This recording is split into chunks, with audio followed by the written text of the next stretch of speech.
Izzy at Minerva. In today's video we're going to look at how to resolve the balance of a garment for an upright figure. This is a really useful little technique that we're going to talk you through today in our video. So go and grab your calico sample that you've sewn up and also your bodice block, and then come and join me as we talk you through it step by step. So balance relates to how we stand and then therefore how garments hang off us.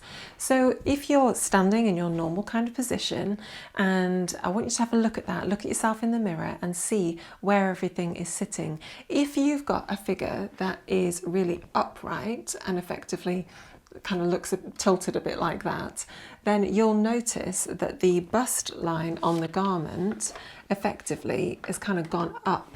Like, so imagine if we'd drawn a line all the way around from across the apex, underneath, and all the way across on our block.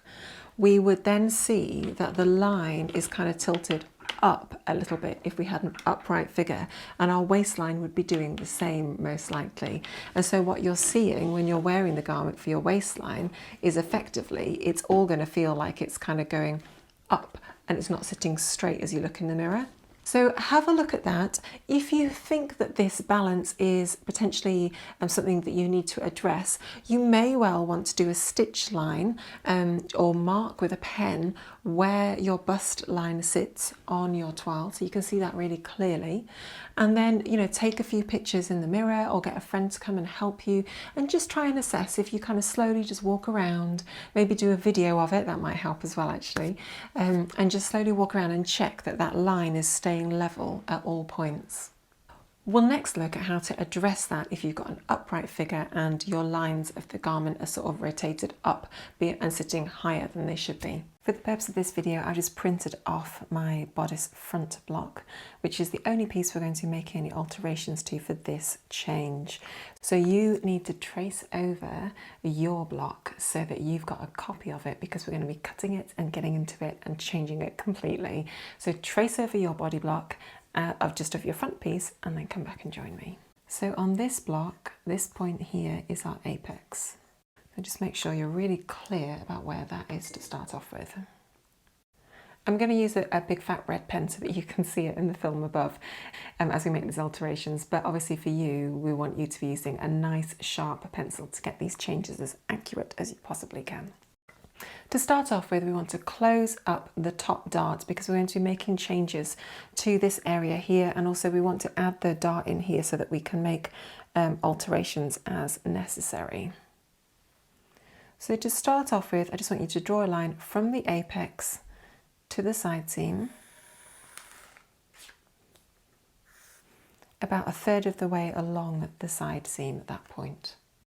Next, we're going to draw a line from the centre front across to the apex so that it is perpendicular to the centre front. Brilliant. Okay, so let's cut down this dart here and up to that point there, leaving a pivot point at this location.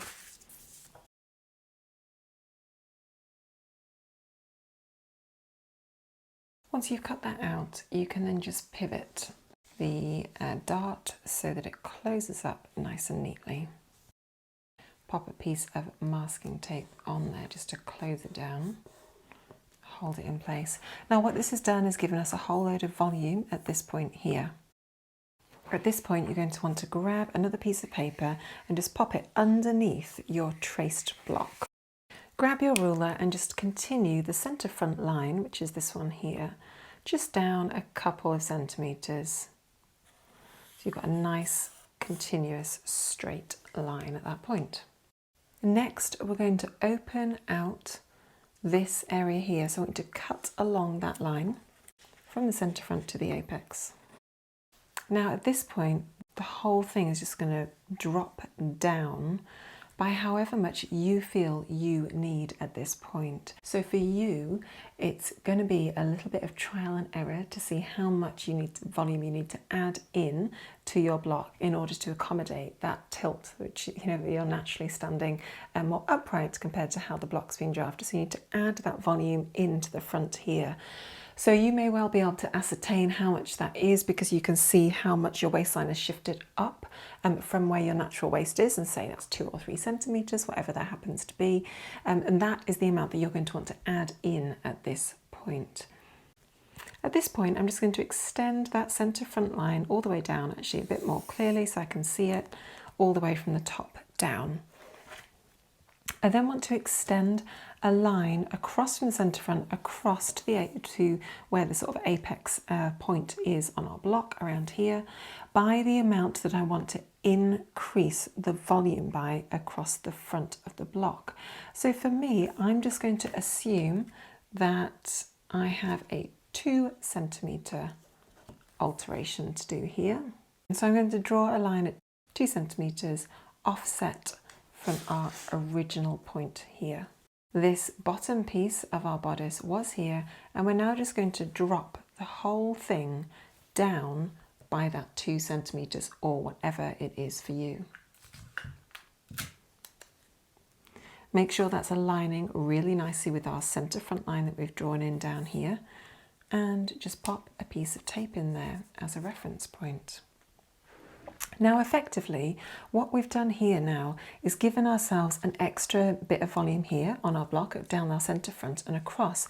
However, when it hits the sides, all we've done is actually widen the dart at the side, but our side seam is still the same length in total. And this is a good thing because our side seam needs to tie up with our back pattern piece, so we don't want any alterations there. So what we're going to do now is draw in our new apex point in relation to this dart, and then we're going to close it all up again in a minute. I want us just to draw in where we think our apex line is, our point-to-point line, up across the block. So it should be to the centre of this dart down here, and it should be straight up to the apex at that point. So you can draw in that line all the way down if you want, if that's helpful. And now our apex will have moved at this point, but what we want to do is to make sure that wherever it sits, our side seam is going to match up really nicely.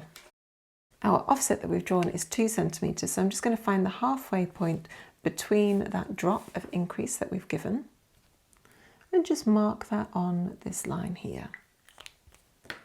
Now, I want you to check, if you drew a line from here to that point, just check what it is. For me, it would be 16.8 centimetres. Rotate your rule around and check the distance from here up to that point. Now when I draw that line in, it's not exactly the same length. When I do it from here, it's about 17.4 centimetres to that point. And when I do this one, it's only 16.8, 16.9 centimetres. So we're not going to get 2 dart lines which are the same, which means that if we locate the dart apex there, when we join up these 2 bits here, one is going to be longer than the other, and it's going to sort of have a staggered impact at the side here, which we do not want. So what we're trying to do now is just to find a point along this apex line where both of the legs of our dart are the same length. So obviously yours will be different to mine. Just find that point. For me, it's about there, and draw in your new dart line.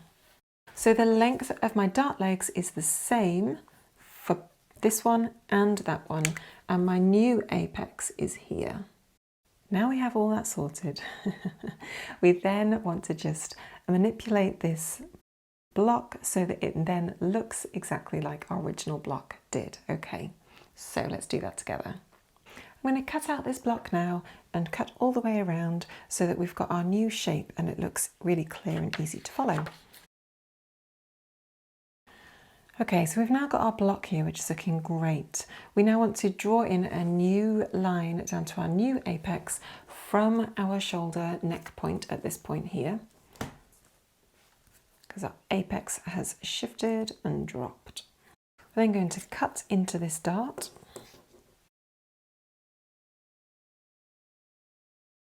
Once you've cut those darts out, we're then just going to close up our side dart so that it matches up beautifully there.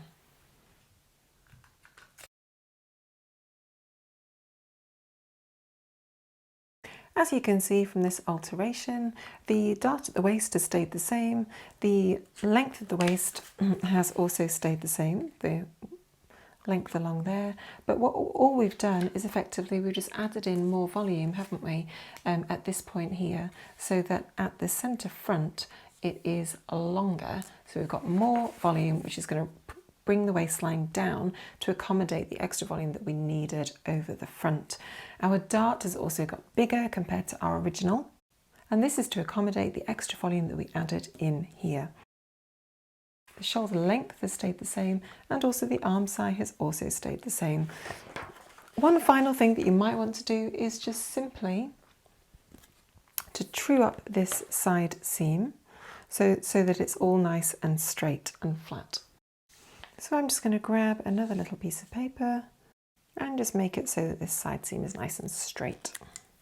Okay, so this then becomes your final bodice front piece. At this point, you're probably going to want to trace around the alterations that we've done so you've got a nice fresh new piece of paper with your correct bodice front on it. So we're going to trace around the shoulders, making sure we're accommodating the big new dart that we've got there, trace around the neckline, trace down the centre front, which is now longer, continue across the waist, don't forget to put in your new dart at that point. And then continue along the waist, straight up your new side seam here, which has got a little bit straighter, and around your arm side. And there you go. That is your alteration. Thanks for joining me today as we look at the balance of an upright figure alteration. I hope you found that really helpful. As ever, this video forms part of a mini-series all looking at fit, so go and check out all the other videos if you've got further alterations that you can see that you need to do to your bodice block. If you've got any questions or comments, feel free to pop them in the video below. We always love to hear from our maker community here at Minerva. Thanks for joining me today. I'll see you next time.